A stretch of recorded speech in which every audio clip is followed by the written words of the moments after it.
to start with the first question that I like to ask, which is your earliest memory of using your imagination. Going back to young Polly, what's the first time that you recall that being something special to you? I think I was remembering that very recently. So since I am an only child, I had to use my imagination very early in life. Mm. But like a very fresh memory that I have, I was just telling someone. I remember while my parents were at work, I would stay at home. I think I had a some sort of nanny, and obviously she was like minding her own business, and I was just like spending a lot of time by myself in my bedroom. So Mhm. I used to create like exhibitions, like shows. So my parents would always like be sure that I had every single book about nature and jungle animals and sea animals. So I would have all of that in my bedroom. So I would just take a book, flip through it, pick a few animals, and remake them with like, I don't know how you say it, like Play-Doh, like that kind of material. Yeah, So for sure. yeah, so I would just make like some replicas, and then I would put together like a show using the books as a reference, like kind of putting the book behind the pieces. Mm. And when my parents would come back from work, I'll be like charging them like an entrance ticket. And then like go through the show, and I would like kind of like use the living room as a layout, like some sort of gallery type of thing. So I Yeah, would put things in different shelves and where the TV, furniture, whatever it is. So I think that that's like my early, and I was young. I was like mm, maybe like 7, 8 years old. Like when mhm, you're actually like using your imagination and putting together like yeah, stronger ideas and stronger concepts. So yeah, I think that's my earliest memory. yeah. So when you're doing that, was the presentation really important for you? Like, was it important to share it, or was a good portion of doing that for yourself, or did you need to like share it to be the icing on the cake? I think yeah, it was kind of like a way for me to show my parents what I did during the day, like what was Mm. I doing while they were gone. So I guess yeah, the showing it was an important part. I would always be like, yeah, very into showing my work to whoever I had like I was near to, my parents, Mhm. the nanny. My cousins were my neighbors, so they would always be participating also in the show. I think I would charge entrance to everyone, like also to kind of make some money then. You charge real money. Yeah, You real money, like significant, like less than $1. Let's say like maybe like 10 pesos, which is like, yeah, 5 cents or something. Yeah, yeah. So that's kind of like your version of a lemonade stand, of Yeah, like charging people for what you created for them. exactly. So you grew up around cousins and you grew up around some family. Where in Mexico did you grow up? I've always been a Chilanga, which is like the name for Mexico City people. I was born and raised here, and yeah, I was very close to my family. Since I mentioned already, I was only child. Mhm. Having my cousins as neighbors, it was very important, like to have kind of like that experience of some brother sisterhood siblings. So I wasn't that by myself, but yeah, I was like living in a different place than them. So that's a difference. That makes a difference. For sure, for sure. And you mentioned that you always had books of animals and wildlife. Was that something that your parents knew to get you, or was that something that they shared and then you developed a love because they gave you that? Did you always love animals, or did they love animals and so they shared that with you? I think they kind of could tell that I always had some sort of sensibility around animals. Like I had any kind of small pet. They never let me to have a dog or a cat, but I had like fish, turtles, chickens, all those like tiny animals that are not like they don't mean like a big responsibility like a cat can mean or a dog can mean. So they always knew that I had like a sensibility for animals. And I think my dad was also into not giving me the traditional, how to say it, education of like princess and castles and like more fake stories. He was more into like, okay, get to know what's out there in the world. So he was also very obsessed with this.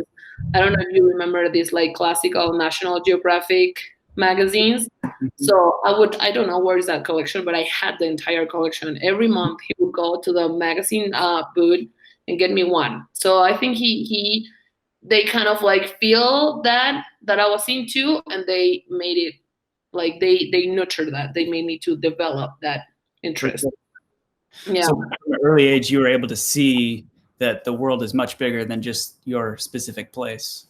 Yeah, I think I always had that idea of that the world was much wider than what I could even understand. Hmm.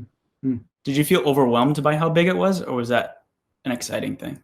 I think it was always very exciting for me. I always had now that I think about it, I always had that some sort of like exploring soul. I always like to be outdoors and go to parks. And I remember I had a hamster, mentioning one of those tiny pets that I had, and Yeah. I like to take my hamsters to the parks because it was like showing the world to someone.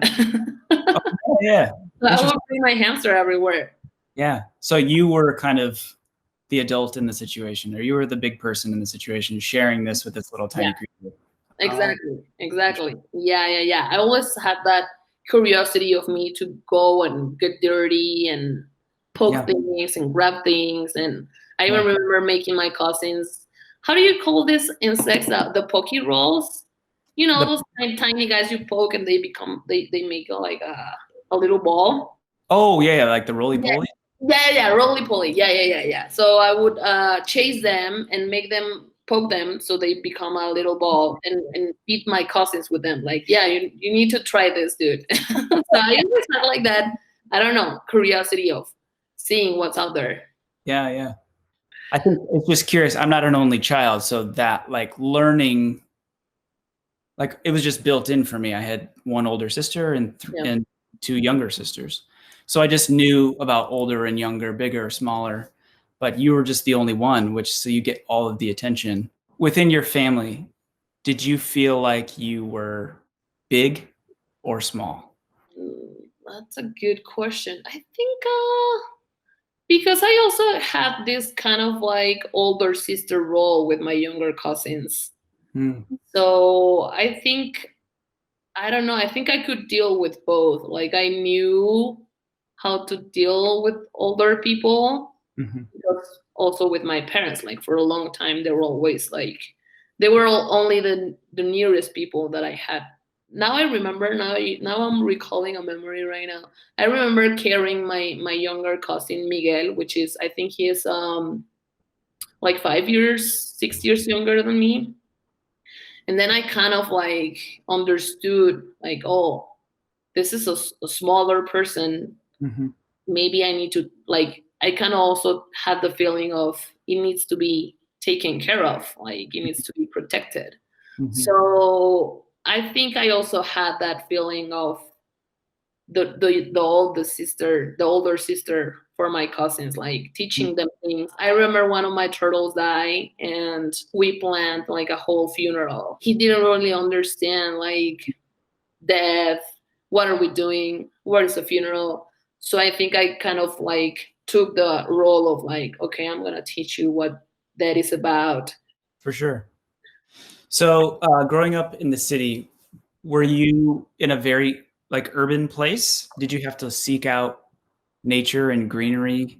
Yeah, I grew up in the middle of the city. I grew up, yeah, in the concrete jungle. Mm. So I did have the whole like urban life. Like I learned how to use the subway very young. Like I knew how to get to places using the bus very young. So my approach to nature, I remember that my granddad used to pick us up every Sunday very early to go find barbacoa. Here in Mexico, you have like really good barbacoa, but not really in the cities, like more in Hidalgo, more like near states, but it's like 1 hour or 2 hours drive. So Mhm. he would pick us up very, very early and go out there, have the barbacoa, and then he would just like let us play in the field for like Mhm. whatever, like just have the morning. Mhm. And so I think also I kind of developed my exploring feeling of, getting bugs and catching them and putting them in like cups. And I Mhm. think that was like my approach to nature. But yeah, I did have like the full urban childhood. Yeah, yeah. Did you ever notice a cultural difference when you would just go just outside the city? Like even if it's an hour or two, like were there things that you saw there? Obviously the barbacoa, but like maybe other things that you were like, oh wow, like this doesn't happen in the city. Was there any experience like that? Yeah, I think so. I think you could tell that just to see the green, like here in the city there's a lot of parks and it's kind of like a, yeah, you can see trees around and shit, but Mhm. not like that open fields and like fields of flowers and fields of corn. Like I could tell that doesn't exist in my city. But I Mhm. don't think I was ever conscious of the difference. It's like just going out in the city and then you find the fields and that's where you find nature, like not in the city out there. Mhm. So going like through later childhood into your early years, when did you really start to connect with your artistic expression? Like, did you try out various mediums to land on where you were at? Like, or what was that those stepstones to like where you're at now? I think also my parents could tell that I was sensitive about making things with my hands. Mhm. So I remember my mom taking me to different art courses in a museum that was close to my house. So yeah, it was just for children. Like you just go Saturday morning, spend a couple hours. They would give you any sort of like material, supplies, mediums, like different. So you would just explore, Mhm. and that kind of always stick around. I don't think I did anything about my art. That was like when I was very young, maybe like also again 6 or 7 when I was doing my exhibitions too. And Mhm. I don't think that ever came back. I was always very like not a traditional person that fits in the school. I was always like never fit in that system. It was always very hard for me. High school was the worst thing ever happened to me. Like something was off.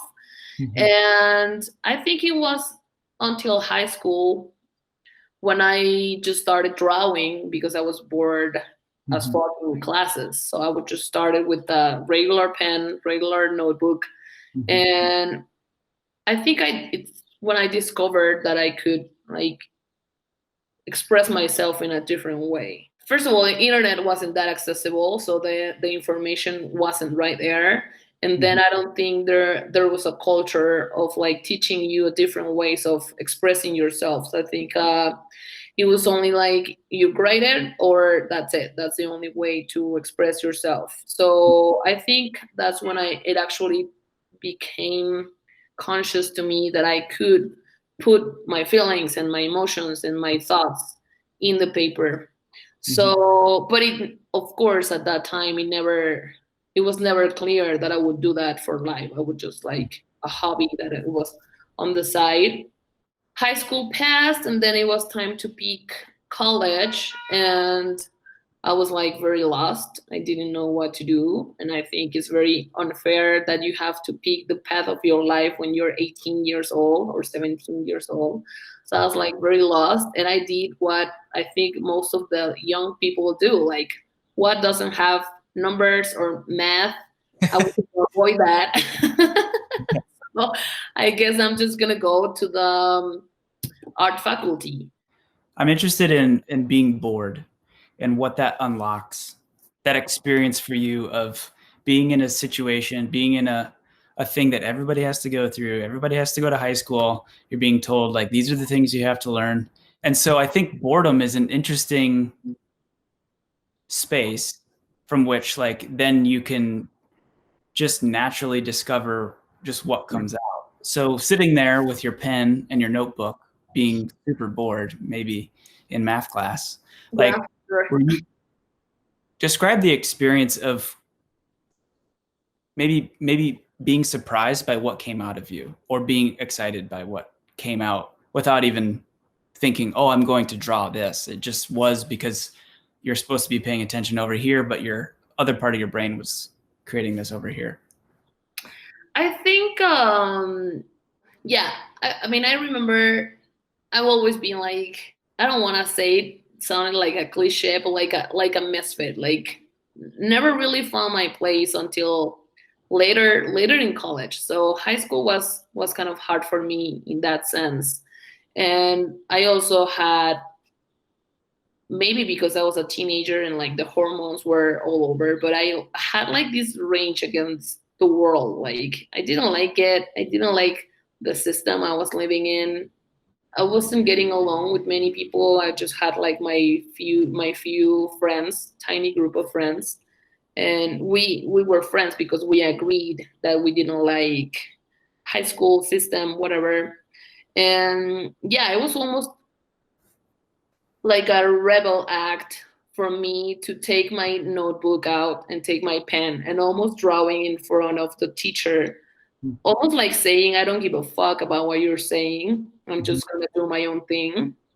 It was it was a product from a boredom time, but also kind of like a rebel act to do. Like I'm not taking notes. I couldn't care less about what you're talking about. I'm just gonna draw, and I don't care if you even cut me.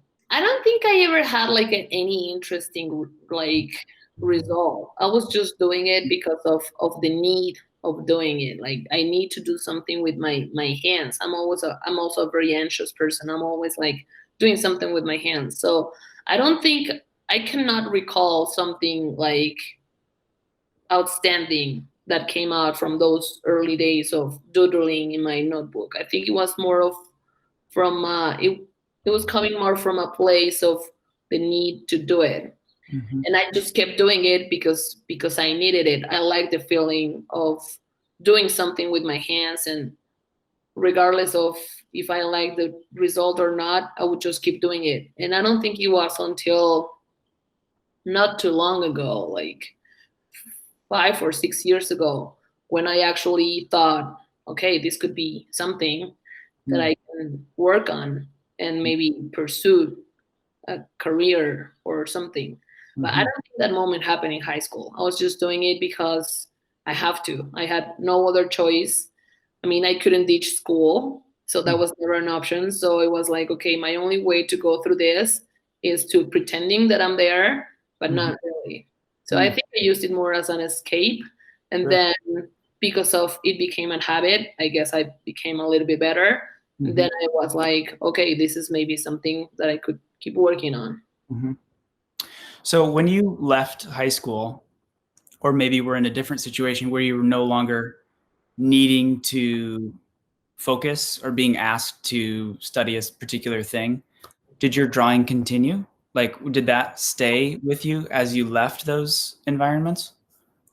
Yeah, I think it stuck around. After high school, I just went to the art school pretty much, and I decided that I want to try painting. I always like drawing figures and working in a double dimension. Like I was always into. I tried other mediums in high school. I was kind of also in a like a hippie high school. So as extra classes, extra credits, you could have different options. So I tried ceramics, I tried sculpture, but drawing was always like, I don't know. I still don't know what I find there, but I don't find it anywhere else. So I just stay there pretty much. The thing that sticks. Is Yeah. there anything with the actual feeling of drawing compared to the feeling of clay? Like, does the actual sensation of the physical touch of drawing, is that a particular Like, does that soothe you in a way that like rolling clay or something just doesn't? Yes, I think there is a feeling. I remember this is like first day of art school. They teach you how a line is a dot in movement. Hmm. So I think that concept for me was like literally exploded my head, and I can still see that every time I'm drawing. I'm Hmm. just paying attention to the dot going in movement and becoming a line, and that I don't find that in sculpting or doing ceramics or doing any other like 3D Yeah. medium. So I think that's also kind of like the magic I find in drawing. What is it about the dot? Like why did that stick so hard in your brain? I don't know. I guess it's just I don't know. For me, it's like a fascinating way to explain a line. Like it's just a dot that is moving. I don't know. It's almost like almost childish, you know? Like it's almost like how you explain a little kid, and I think it's very magical for me. That's cool. So this idea of whimsy or magic or exploring, the world through National Geographic, this kind of bringing the exotic to like the page there. Was there any particular thing you saw in those magazines where it was just so different from where you grew up that it just like planted in your brain and it's something that you continue to enjoy going back to? I think it kept alive, that little curiosity bug. And we did some traveling when I was younger. Also different traveling that is right now. Like right now it's very normal to go to 24 countries in a year, and back then it was like the family vacation once a year. Let's all pick one place, we're all gonna go. Yeah, yeah. So I think I would my because I had like a vote, so my places where I would pick, I would take them from the places that I saw in National Geographic. Or so like I would always like to go to the beach. Or I remember this was older, but we got the chance to go to Costa Rica. Mm. So it was also like very nice to actually see what I saw in the magazine. So I think that always nurtured my curiosity of keep exploring more. Mhm, mhm. So you're in college, you're in art school, you learn about the dots and the lines, sticks in your brain. Was there any experience with a teacher or with maybe a fellow student that you recognized in them something that you knew you had in yourself? Mm, I don't think so. I went to two colleges. I did like two different careers. At some point, art school. I think because I also had to move out from home. I had to move out to another state. Okay. So I was also living by myself for the first time. And I didn't finish that school. I changed my mind. I was like, again, the art scene wasn't like it is today. So I was also having second thoughts about what was gonna happen in my future if I Mhm, was gonna be able to survive by making art. So mhm, I did a change to design, to graphic design. I was mm, like, okay, what's more profitable that doesn't really radically changes to like an engineer. Or I mhm, was still with my no math policy. So I changed to graphic design school, moved back to the city. And I think it was then when I actually had like a strong connection with a teacher on how they would view the world in a like visual way.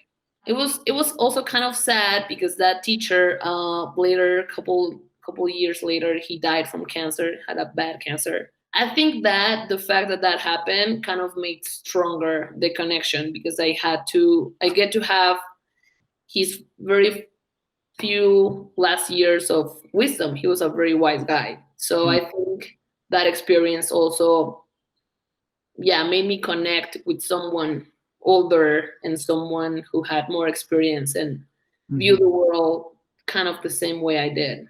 mhm. Yeah, how did you experience wisdom from that person? Like, what was the quality of that wisdom? What made it so unique that maybe you'd seen it before, but you hadn't seen it in that way? Like, what was the texture that made it stick? I think in a difference with other teachers we had, he related design as a kind of like as a lifestyle. Like you're choosing a way of living by choosing a visual life. I don't think I ever had that consciously. Like if I'm choosing to be an artist or a design, it's kind of like a way of life. Like I think, for example, I don't know. Like he always used this example. Like a lawyer, you are a lawyer from 9 to 5, Mm-hmm. but you never stop being an artist and you never stop being a designer. You're always working. You're always. So I think for him and us to saying that, it was like very strong to actually have that there. Like yes, I am actually choosing a way of life. Like I'm choosing to not have one of those regular jobs. Like nothing is worse, nothing is better, but they're different, and you're choosing this path, Mm-hmm. kind of like making a life decision. Like there's no going back from this. So if you're actually choosing this way, well, good luck, because you're gonna suffer and you're gonna be poor forever, but you're gonna be happy and you're gonna do what you like. So I think it was until him when I actually had that in my head very clear. Mm-hmm. Had you tried even thinking about other professions I before? don't think I don't think I no, I don't think I see that as an option. I worked as a designer, Mm-hmm. like 9 to 5 designer, and I did that for 3 years. And then I was like, nope, never again. What kind of design? I was a graphic designer in like a regular agency, like just, putting together very like graphic design job. Mm-hmm. And that's when I knew that it was very clear that that was not for me. So explain to me, I think I understand, but I'd love to hear it from you, that difference between working in art and then this idea of like becoming or being an artist always. Like, what is the difference to you, and why does one feel like no way and the other feel like of course?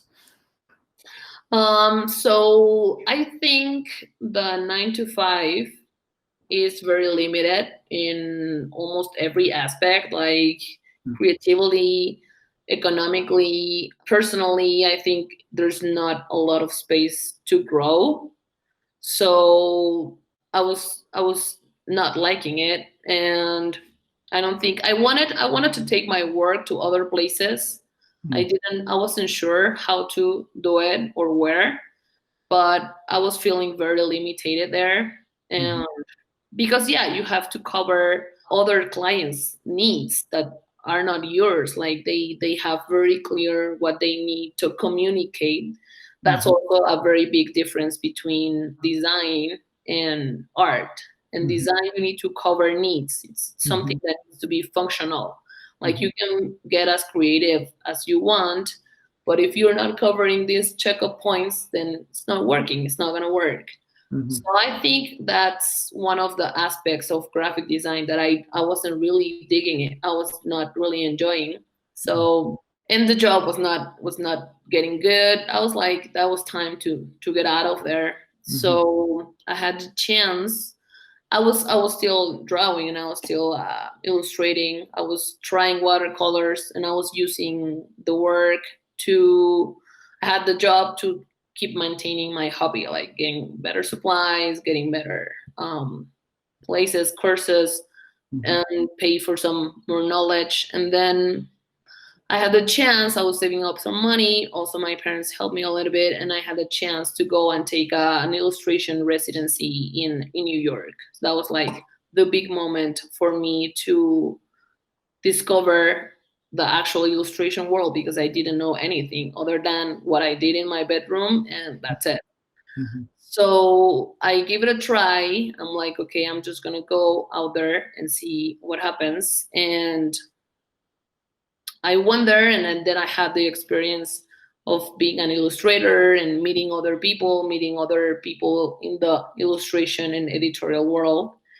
And I felt very comfortable there. I could explore much more, take my ideas to other places, Mhm. and not having this like check boxes of you need to cover this and this and this. So I like that. I like that freedom. And I think, answering your question, I think that's the difference between having this like job and being an artist. I think you can take your ideas to whatever you want, and it doesn't matter if you cover anyone's expectations. And I think that's what I like from Mhm. making art. Like, it's just for you. Right. And that's it. Then it can become other things, like, but like the pure of it is just whatever you want, and then whatever the extras add. But yeah, Mhm. that's the difference. And then I discovered that there, and meeting other people in the same world made open my world to thinking, okay, this can be a chance, this can be something that I can do too. So Mhm. that's when I made my change from being a graphic designer to being an artist, I Yeah. guess. Yeah. Going in New York and seeing other people that were maybe pursuing a similar path, was there a point where you're like, "Oh, like, I'm just as good as anybody else here?" Like, was that, like, validating in a way to just be like, "Oh, yeah, for sure, like, I'm just as talented as anybody from New York?" Yeah. I think what made me very confident about it is that to do this residency, you had to go through like a, not very complicated, but you had to go through some filters. They Hmm. only get like 12 international students a year. So for me, that was like my destiny telling me if I should go or not. So I did my submission and I follow up the filters, and then I was accepted. So for me, it was like the big green light go, because you're getting picked from all over the world in one of the most important cities in illustration right now. And then Right. having like an extra opinion from someone who didn't really know me at all. Mhm. What the only thing that they saw from me, it was my portfolio. Mhm. So having that assurance, that reassurance that maybe you're good at that, I think it was definitely very important. What was it about going and seeing, like, the daily life of somebody in illustration where you kind of saw that I could do this? Like, what about the lifestyle of an illustrator did you see that you're like, "Oh, cool, like, I can replicate that back home?" Um, the dream was to stay there. I was pursuing the dream. Yeah, I was pursuing the New York dream. I stayed there for a couple months. The residency was only for 2 months, and that was it. That was the plan. I was gonna stay one more month because it was in the middle of the summer. So I already knew New York from before, so I knew summers are very fun, or used to be very fun.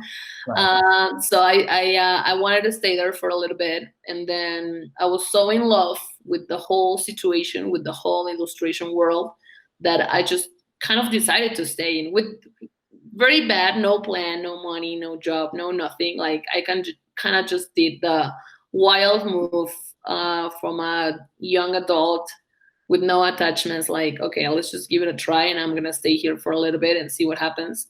Mm. I don't know. It's pretty cool, but also right now I see it with time, and I don't think I would do that right now. Like it's pretty cool because it's in New York and you're there, and like everything, you look in the corner and there's something cool happening, and Mhm. you have the mecca of all the creative fields like fashion, design, interior design, architecture, film, any kind of creative field is there. So that's very attractive. Of course, you want to be around it. Of course, you want to be surrounded by all these people that are dreaming big and doing big things and doing big jobs. You want to be part of it. But then, and I like that. I like that very much. And I had the 2 months residency, and I was staying in the dorms. So I also never had this like American college experience, that you see in the movie. So you're like, cool, I'm gonna do it. So kind of like that a lot. Of course, for that I had budget, so I didn't have to work. So it's also very comfortable to live like that, to just like go to your dorm. Now I'm gonna have coffee with my study mates, and then now I'm gonna go for lunch. And the School of Visual Arts, I was there. It's very close to Chelsea, which is like the gallery capital there. Okay. So it's also very cool and fancy to say like, okay, let's go for a drink and then let's go to this gallery. Like you're having the Sex and the City life. And it's very appealing. And then it's when I decided to stay longer, of course. And my parents were like, okay, but we don't have budget for that. Like, what are you going to do? So I had some savings from my 3 years working in the agency. So I'm like, okay, I'm just going to burn this and see what happens. And then I had the other New York experience, which is I moved with one of my good friends into her couch, pretty much. She was like, okay, you can stay here. She lived in Brooklyn, very, very close to Brooklyn Promenade. And then she was like, yeah, you can crash in my couch for as long as you want. So I lived in a couch for 4 months in a small apartment with no AC in the middle of the summer. And that's when the reality of New York hit me in the face. Like, if you don't have money, you don't have no fun. And I think kind of same as any other place in the world. Like, Sure. If you want to do cool things, you gotta have some cash. So I had the other experience, and it was also kind of charming. It was also pretty cool. We were trying to figure out. She's Mexican, and she moved to New York 6 months before I was visiting her. So she also didn't have a very clear idea of what to do.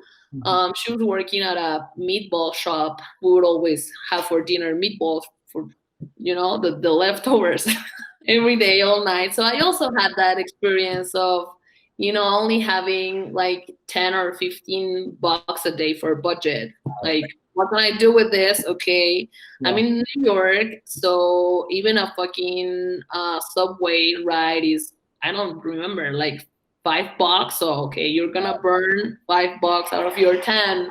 What are you gonna do with the 10? So I remember I will always use my 10 for a bottle of rosé and an avocado to make guacamole, and that was my diet for 4 months.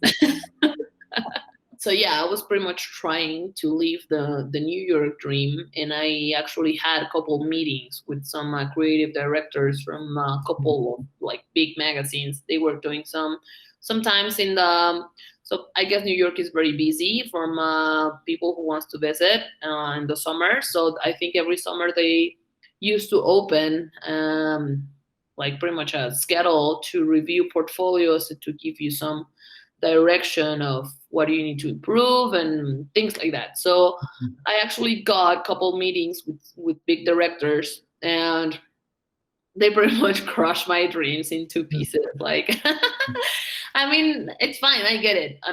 Yeah, they're not gonna take the time, and they were very realistic. Like, they were saying they're not gonna take the time to actually soften things for you. Like, no, look, this is what you need to do. Like, no, they're very busy people, New York life, so they're gonna give you 10 minutes, and this is what you need to improve, and this is what you need to do, and this is the path you need to follow, or find another job. Like, this is not good for you. Like, it could go both ways. So I remember having one interview with one of them, and he pretty much told me that I needed like 10 more years of work in order to actually get a job in New York. So I was like, okay, that's a lot of time. And that kind of, how do you say, disencouraged me. Yeah. Like, what I was pursuing. And so I tried to find a couple other ways, but actually, if you don't like know more people in the industry, gets kind of hard. Like, no one's gonna give you an appointment by just reading your email, like Yeah. your portfolio. I think it's more of like a little bit of connections too. Mhm. But yeah, so I stayed there as long as I could, as my budget I could stretch, just to have the experience, to get to know more people. I think every time I was trying to do trying to pursue more and more like this idea of getting a job there, I was like also being realistic, like what it was Mhm. not really happening. So I think at some point I was just like, okay, I'm just gonna hang out a little bit more to get to know more people, maybe build some connections that with time might help me. Then eventually I could come back and, you know, kind of use those connections. Also, I was getting tired of this idea of like this pressure of living in this huge city and everything's so expensive. And like, you know, when you have like a Mexican peso mentality, you're all the time converting into dollars. So there's even a saying in Mexico that we say in Spanish, like, el que convierte no se divierte, which means who is like translating the money all the time and the devices, they don't have fun. Mhm. So obviously you don't have fun by, you know, making the translation from dollars to pesos. And I was constantly thinking of Right. that. And I was like, this is crazy. I cannot keep up with this lifestyle, and obviously not without a job. Yeah, because your savings are in pesos. Exactly, Yeah. exactly. Savings Yeah. were in pesos, and I was still doing a little bit of freelance from my Mexican clients, but I was still making pesos. Like Mhm. that made me last a little bit longer in New York, but I Mhm. was not making dollars at all. Mhm. So also, I think, so then I spent my birthday day, my 25th birthday. I was there alone and kind of having like a middle life crisis of like Mhm. not feeling like I was building something, and obviously kind of thinking that I was wasting my time there and that I was not gonna go too far. Yeah, at some point, having everything combined made me realize that the most realistic option for me was to come back to Mexico Mhm. and try to build something here. Also, I got to the realization that I don't think New York needs another illustrator. Like there's literally Sure. 2 millions of people pursuing the same dream. Mhm. So yeah, I kind of took it as a chance to come back to my country where in that time arts and crafts and that scene wasn't that developed like it is today. Also, I was analyzing the thought of why am I so obsessed to make it outside of my country. Sure. I think it could be helpful to, I don't know, represent an example of someone who's actually making a living from the arts. I think when I came back, I was trying to get a job because obviously I needed cash flow. I needed to move, so Mhm. I tried to look for like in between arts and design, which is what I knew how to do. So I try to look for jobs in galleries or museums or like, you know, creative spaces or cultural spaces where I could do the design and also communication. I was trying to look for a job like that. And I couldn't find a job. Mexico City is also very, there's more importance here of who your connections are, especially in the art scene, than what's your talent or what do you know how to do. So it was very hard for me to find a job, and then I was like kind of running out of ideas, and I was very desperate at this point. So I already knew how to work with watercolors very well. And I just decided to resolve my budget situation just by opening dates and appointments to give watercolor classes. Mm. At that point, I don't know why. I actually know why I had a big following in my Instagram, and a lot of people knew me from my Instagram, and then I think everyone was very interested in taking these classes. I think I had thought just opening 1 or 2 classes, and then because of everyone got so excited, I had to open like 20 days for classes. So I'm like, okay, this is clearly a path that I can keep following and Mhm. then develop other things. So yeah, the studio, what is today the studio, started as just being watercolor classes Yeah. every week, every other week for like the first 6 months. I would have full appointments every weekend. So that gave me the chance to save up a little bit more money, and then kind of figure out the path, what was going to be. And then from people that I knew in the workshops, they were also asking me like, hey, my daughter's wedding, she's planning her wedding, so do you do invitations? And I would say yes to absolutely anything, to anyone who was interested in my work. So pretty much I kept that path very organically, and now 5 years later, here we are. Wonderful. So let's go back. You had an Instagram following when you got to Mexico, and you said, why? Yes. Why? And it's very funny because I remember when I was there, I think it was 2015 or something, but yeah, I was still in New York. And I think it was when Trump was already starting to say some crazy stuff about Mexican people. So I remember just walking, I was walking in the Fifth Avenue, and all of a sudden I was in front of the Trump Tower. And then I took a picture with the middle finger in front of the building, and it went viral, crazy. Like, I don't know in the States, I don't think in the States, but here in Mexico, everyone went crazy. Like, yeah, fuck that guy. What were your feelings when you first reopened your phone and you start seeing this reaction? Like, what goes through your body, your mind? Like, is this an exciting thing, a terrifying thing? What's it like? I think when I took the picture, I was like in a very angry point of my life. Like, I was, because of all the things that was going on, and then also, having like this constant attacks to pretty much our people. And I just saw that, and I was very angry. But I was also, it was a very strange moment because Fifth Avenue is pretty much one of the most busy avenues in the world. So thousands of people were looking at me making that picture, and it was not like the first try. Like, I tried to make it a very picture, so I did a couple of shots. You wanted it to be a good shot, like, this is the message. Yeah. And I mean, it's a very busy people, so everyone was stopping by. People were like actually stopping to let me take the picture. So since that moment, it was like a very adrenaline feeling, because I was also scared if the police was gonna see me and then like actually take it in the wrong, like, I don't know. Yeah. Police is scary, dude. Also, you're not in your own country. Like, it's scary enough in your own country, but then exactly. When you're country. Yeah, I mean, I don't know the laws from A to Z, so I was like, I don't know if this is legal, yes or no. Okay, whatever, fuck it, I'm gonna do it. And then I posted it, like, just to get rid of that moment. Like, okay, I'm just gonna post it, whatever, and just keep going with my life. And I think at that point, I didn't even have data on my phone. Like, I would just, take the free Wi-Fi around Manhattan.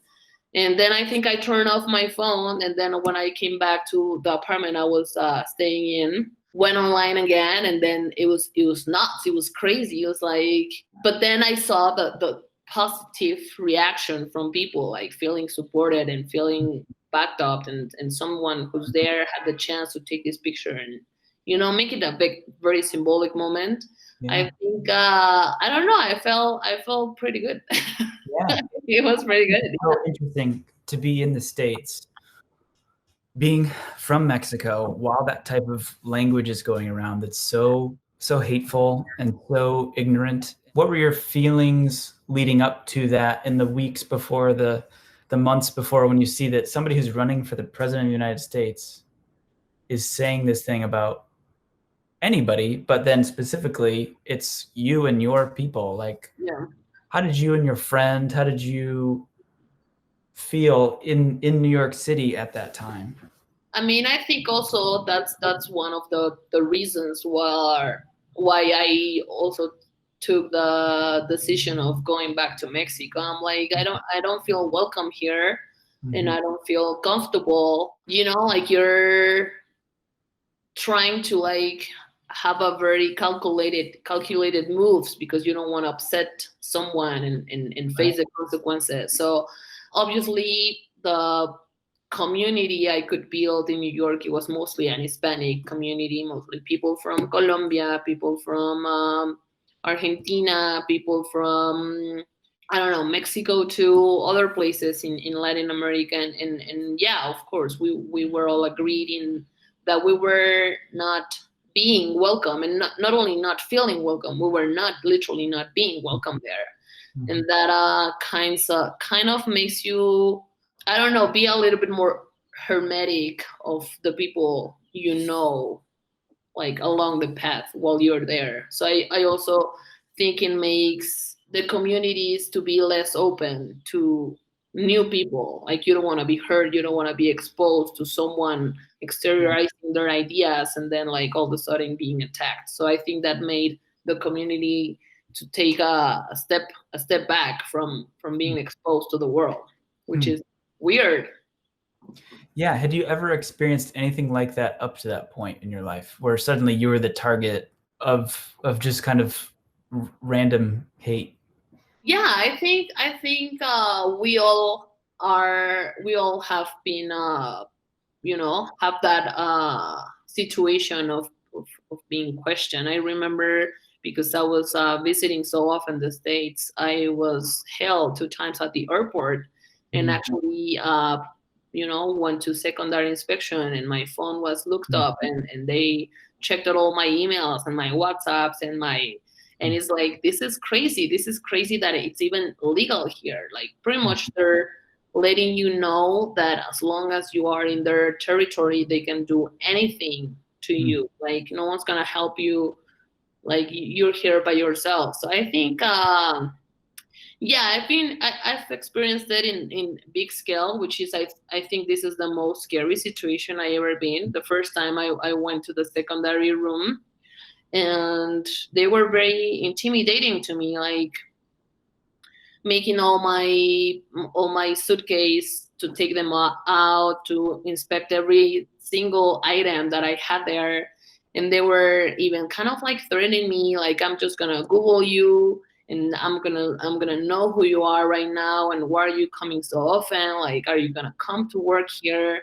If I see your face in any bar here, you know you're gonna face some big consequences. And I'm like, dude, I'm just a visitor, I'm a tourist, I'm literally coming to drop my few pesos in your country, and Right. like the way you're treating us, like I don't think that's fair.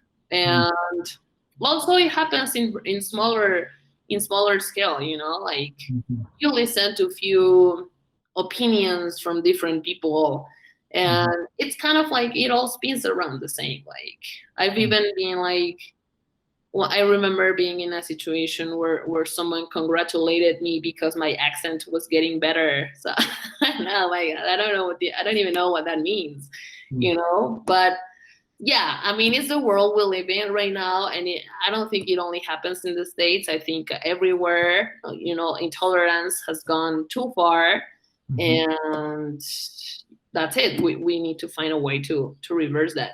Mhm.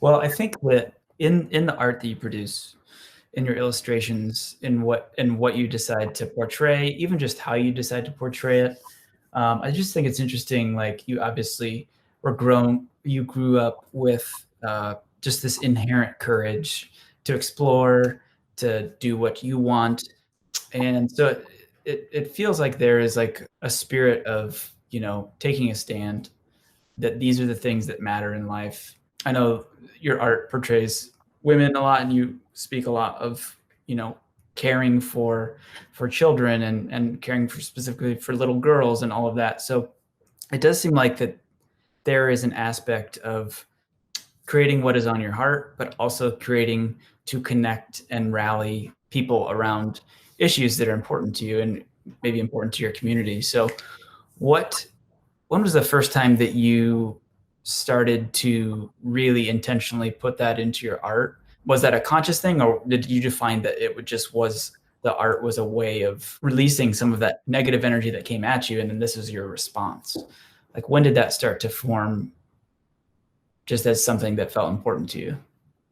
I think at the very beginning of my career, it was just very random. Like it's a long process for an artist to like find who you are and what's your voice also as an artist. I think the first few years of my career was mostly, it was leaning more on my technique and just trying to polish that. And I think once I pursued I was getting the results I was looking for, like I was getting better at my technique, then the ideas and the criteria and then the whole things that are behind an idea were developing. Also, I think that comes when with my development as a human and as a woman and as a person, and also as being more aware of these like patriarchal society we live in. And I think there's some point where you can actually not see it, like it's there. Mm-hmm. And I was educating myself more in this like subjects and themes and themes, and just like being more informed. And of course that most of the times leads to being angry and to anger, because it's very unjust and there's a lot of things happening, especially here in Mexico. It's a very country, it's a country where that is very violent against women. And I think I got to the idea that I needed to use my tools, whatever I had, whatever I could use, my skills, to put some voice into people that they don't have as much exposure as I do. And I mean, I don't even have a huge exposure, but there's people who actually they cannot even like talk. So I think that's the point when I realized that I could use my skills and I could feel also myself useful and be part of the equation into using my drawings and my art to speak about things that are happening here, and that for as much as a lot of people want to make them silent and they want to shadow it, we can't. Does that ever become hard to balance, like you expressing for just the joy of expressing and feeling a burden of saying something important? Or have you found that you find that balance really easily? Or are they not separate? Like, I guess, have you ever gone through a period where you felt like it was too much responsibility because you had more of a platform? Or have you always found a nice balance between all of it?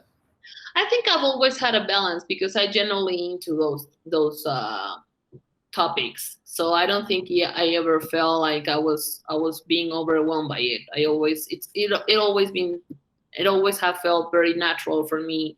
And also I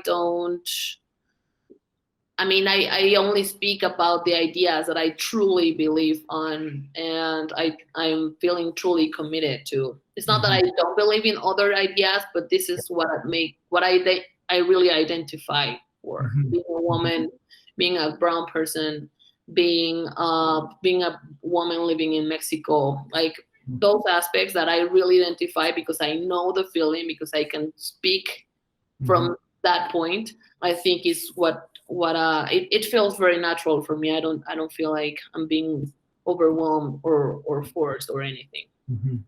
So talk a little bit about your studio and what its structure is like and what kind of community you have around that studio. Yeah, so everything has been very organic. Like I don't think I ever had like a structure of what the studio was gonna be until now. I think now that I have a collaborator working with me, now it helped me to have more organized. And the way it works is pretty much we're a boutique studio because everything is handmade, everything is watercolor. So every project obviously takes way more time than if it was a digital process. So that's why I like to call it like boutique. We don't have we're not like any other agency that has 200 projects per year. We have very, very few. Also, I like the idea of working on every project as if they were my own. So that's why also it's it takes way more time. I don't like the idea of just being like fabricating ideas and fabricating concepts and fabricating. I don't think it fits for me. Yeah, so obviously by its own nature, I have very interesting projects. And I think, yeah, I finally feel like we're getting to the point where we're getting the projects that I always wanted to have. We reached the point because of my Instagram following. I was being able to also work with few big brands, like doing some interventions in their product, workshops for Nike. We have a plate line with another big company here called Amphora. It's pretty much every plate in every restaurant, even in the States, is made by them. So we made a line, like a special line. So yeah, I also had my moment of spotlight and working with these big brands that I was pursuing in New York. I could reach it here. Wow. So yeah, that was pretty fun. It was fun times. And then, like the cycle of life, new illustrators coming to the scene. So brands want to work with whatever is trending or what is like in the spotlight. So that led me to the point that I am right now, which is actually having like a solid career, like by worked with these brands, kind of gave me some credibility. Mm-hmm. And now I can actually do curation of what are the projects I'm working right now. And also we have a publishing house. I have a publishing house, a very independent publishing house. So that's also kind of like not another path that the studio took, but also kind of like a little branch that it came out, like a little son from the studio and from having this experience of making books. So also having this other company allows me to being more selective on what I want to work on. It stopped being like this hunger of saying yes to every single project that would come to the studio, because also, I mean, I needed to keep it up. So anything that would come, I said yes. So finally, after 5 years, I think I've gotten to the point that I always wanted to be. That is working with projects that I see they have a good purpose, a solid soul, that they are not to sell more shoes or to sell more bags, to actually give voice and to give visibility to people and to situations and to illnesses and to things that are shadowed by the big capital world. Mm-hmm. Yeah. Yeah, it does seem like there's a groundedness to tradition, to various communities of people, really like showcasing things that just feel really personal. So aside from the publishing, what is kind of the main thing that you are producing in the studio? Is there a product that you normally do, or do you kind of change it up all the time? Is it paintings? Is it watercolors? Like, what is the thing that is like in the rotation a lot? I think in the rotation a lot is my personal production. I am not represented by them, but I do work a lot with a gallery in Chicago. The name is Line Dot Gallery, and also Vertical Gallery. We work together. We've had a very nice relationship for the last almost 3 years. So I'm constantly doing work for them. We're actually gonna have a group show by the end of the year. So obviously I'm gonna start to work on that. Well, not right now because of COVID, but I keep up with the workshops. Right now we had to click a pause on them, but it's something that, yeah, it's still happening, and I'm actually waiting for this to end so I can go back to my workshops. And what else? Well, every now and then I also have other projects. Right now, I think we're gonna start working with cardiologist. Is that how you say it? And she is like a big thing here in Mexico. Is one of the very few surgeons who does like very specific interventions. And I did when I started the studio, I did for her a book about how to treat illness, like heart diseases for kids. And she loved it. She was very satisfied with the work. And now she came back with an idea from the public child hospital here in Mexico. So she was very satisfied with that work. So she came back with 2 more books.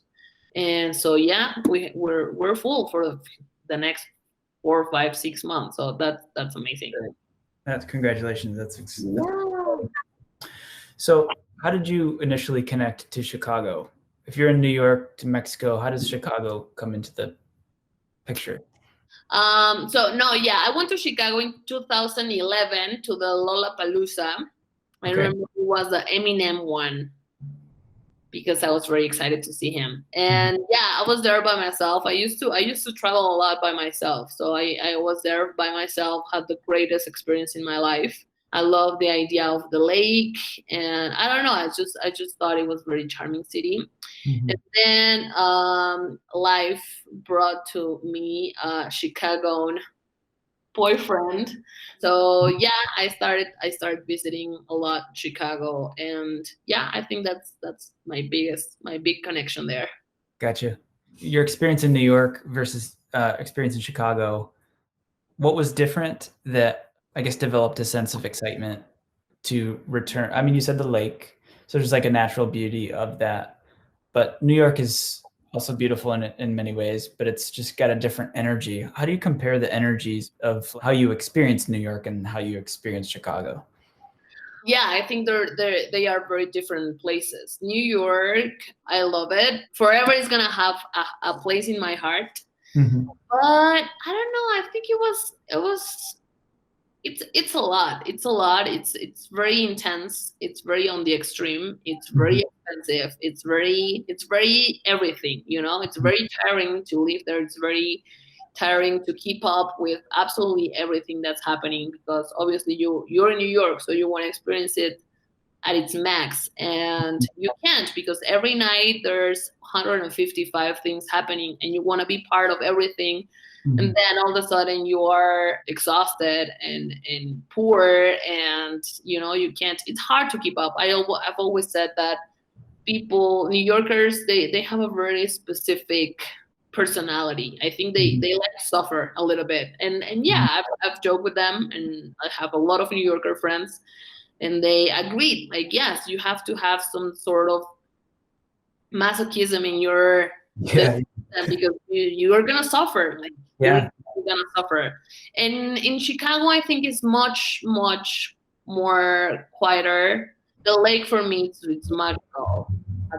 Having it there and being able to kind of like being still inside the city but also away from it, I think is something that very few cities in the world have it. I don't think many of them. I don't know. I think Midwesterns are very much warmer and much more welcoming to other people. I've never had trouble, by the local people. They're always been very welcoming to Mhm. me, and very friendly, and always trying to make sure that I'm okay, that I'm having a good time. And I don't Mhm. know. I think that's something that I really like because Mexicans are very similar to that personality, like very welcoming people and always trying to make sure you're having a great time. Well, before we go, where would you like people to find you? What projects are you excited for them to keep up with, to see what's coming down the line?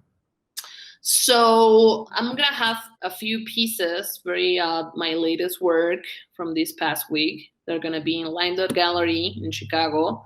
It's Western Avenue, and we're also gonna have a. I don't think I can give like a lot of information, but I think we're gonna have a group show in Vertical Gallery, same avenue. They're one across from each other. And I'm also about to release a big Kickstarter here in Mexico. It's going to be focused here, and it's my first and own children's book, and it's going to be about the preservation of originary languages and Mhm. from originary cultures here in Mexico, like the Mayan culture and the Mystic and the Aztecs, and it's gonna be a nice project. We're gonna go live on the Kickstarter next Tuesday. The name is gonna be Voces de mi Madre Tierra. Yeah. That's gonna be exciting. I'm nervous about it, but hopefully everything goes nice and smooth. Great. That's really wonderful. Well, thank you so much for taking these Of two course. evenings to chat with me. Really, really appreciate it. Awesome. Yeah, Okay. thank you. I love it. Yeah. Thanks for having me, and yeah, we'll stay in touch. Thanks For sure. I'm had- excited to go check your stuff out at Linda. I live not too far away from there. Yeah. So hopefully we cross paths sometime. Take care. Okay? Thank you. Goodbye. Bye-bye. Bye.